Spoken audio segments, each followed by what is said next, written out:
வாழ்க வளமுடன், சுகம் சூழ்க. நற்பவி நற்பவி நற்பவி. இறைவனோடு இணைந்திருப்போம். எந்த கிழமைகளில் கிரிவலம் சென்றால் என்ன பலன்கள் நம்மால் பெற முடியும் என்பதை அறிந்து கொள்வோம்.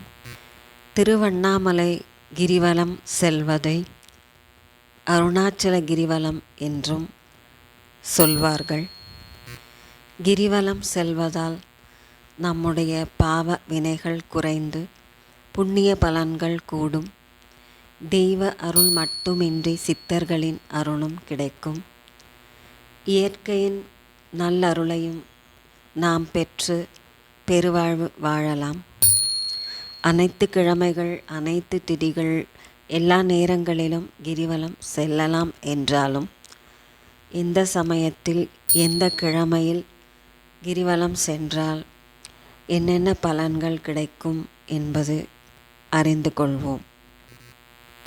ஞாயிற்றுக்கிழமை சிவலோக பதவி கிடைக்கும், நோய்கள் நீங்கும். திங்கட்கிழமை பாவங்கள் குறையும், புண்ணியங்கள் பெருகும். செவ்வாய்க்கிழமை கடன் தீரும், தீவினைகள் நீங்கும், வறுமை நீங்கும், சகல சம்பத்துக்களும் பெறலாம், கர்ம வினைகள் நீங்கும்.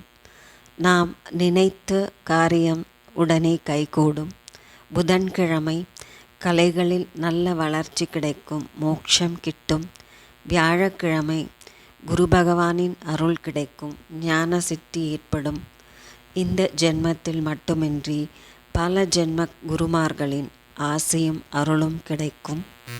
வெள்ளிக்கிழமை செல்வ நலன் பெருகும், வைகுண்ட பேறு கிடைக்கும், குழந்தை பாக்கியம் கிடைக்கும்.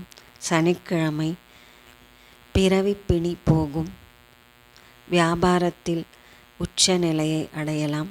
நவகிரக தோஷங்களில் இருந்து நிவர்த்தி கிடைக்கும்.